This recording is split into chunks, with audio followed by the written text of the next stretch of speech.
Hello viewers. In this video I would like to bring to you my topmost 5 must-read books.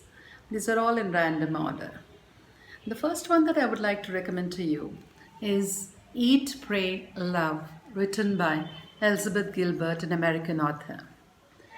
This book chronicles her travels through 3 different places in pursuit of 3 different things. After a bad marriage and divorce, she travels to the first place, which is Italy, in the pursuit of pleasure, where she indulges in pleasurable eating. The second place that she travels to is India, where she lives in an ashram and comes close to spirituality and God through her prayers. And finally, she lands up in Bali in search for balance in her life, and she finds true love there. What I really liked about this book was that it really shows how the protagonists enjoys all the 3 experiences, though they are varied experiences. Do give this book a try, and this was published in the year 2006 and has been on the charts for more than 6 months as the best-selling New York Times book. The second book that I have in mind for you is Khalid Hosseini's A Thousand Splendid Suns. This book was the second one after he had written the bestseller The Kite Runner. Khalid Hosseini's works are profound and deep and also women-oriented. The characters in this book display a lot of emotions, and the events are distraught with grief, misery, abuse and violence. But the best part is that Khalid Hosseini does not gloss over the characters being melancholic, but is direct in his approach when he talks about them. Maryam has an impoverished childhood and ends up marrying Rashid, but she faces abuse throughout in her marriage because she's unable to bear children and undergoes a lot of miscarriages. Then there is Laila, who is a little more privileged than Maryam till their paths intercept. Maria is forced to accept a proposal of marriage from Rashid, Maryam's husband. Khalid Hosseini in his book gives us a view of what life is like for women in an Afghan society. Also, I like this book very much because Khalid Hosseini portrays women and their value based on their ability for reproduction. The third book that I would recommend to you viewers is Sudha Murthy's The Mother I Never Knew. This book has 2 novellas. The first one has Venkatesh, who one fine day stumbles upon his look-alike, and he is very shocked to see someone look so similar to him. And when he probes further, he comes to know that his father had a hidden past where there is an abandoned woman with a child left behind. He pursues further in search of his stepmother in order to help her impoverished state. Mahesh, on the other hand, gets to know that he's an adopted son after the death of his father. He then goes in a search of his biological mother, but he's a confused man as he's wondering whether his loyalties are supposed to be with his birth mother or the woman who raised him.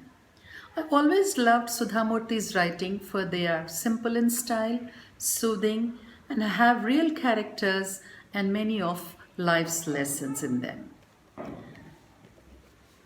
The next book that I have in mind for you viewers is Mitch Albom's Finding Chica. Mitch Albom is an internationally renowned author, an award-winning journalist who runs a number of charities and has his own orphanage in Haiti. The orphanage that Mitch runs in Haiti has 40 odd children who are the family members for Mitch and his wife Janine, as they have no children of their own. Chica is born 3 days before a devastating earthquake wipes out Haiti in the year 2010.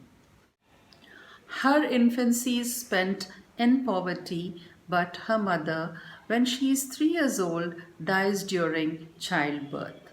Chica is then taken into the orphanage, which is in Haiti. When Chica turns 5 years old, she is diagnosed of an inoperable brain tumor. When Mitch and his wife Janine come to know of it, they take Chica to their home in Detroit, and then on starts a worldwide tour in search of a cure for Chica's tumor. We might think as readers that Mitch has done an appreciable act of charity by taking in Chica, but it is actually vice versa. What Mitch writes in his book is that Chica has taught him and his wife an altogether new perspective of life. She has taught them as to what really is important in life, things like hope, faith, and unconditional love. This book has gut wrenching scenes and is a tearjerker, but it really is a book that is both tragic as well as uplifting at the same time. And finally, I have kept the best for you, dear viewers, the book The Prophet, written by Khalil Gibran in the year 1923.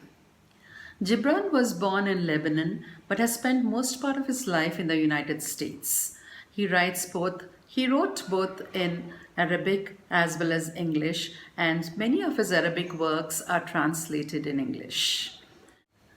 I have read a number of books over the years, but this is one book that I would love to keep reading again and again. Gibran's style of writing is more like poetry than prose. In this book, Gibran talks about his philosophy in the form of a poetic sermon standing on top of a mount as a prophet Al-Mustafa, who talks about various subjects like love, life, marriage, children, buying and selling, death, and many other common subjects to the people who gather around him. The best passage that I felt in the book was that he writes on children. He writes, "Your children are not your children. They are the sons and daughters of life's longings for itself. They come through you, but not from you. And though they are with you, yet they belong not to you. You may give them your love, but not your thoughts, for they have their own thoughts. You may house their bodies, but not their souls. For their souls dwell in the house of tomorrow, which you cannot visit, not even in your dreams." I really love the manner in which he expresses his thoughts, dear viewers. This book, which is a masterpiece of Khalil Gibran, has been translated in more than 50 languages and has never been out of print.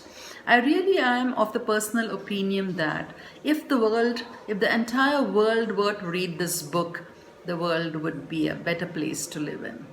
Thank you so much. Do read these books that I have recommended.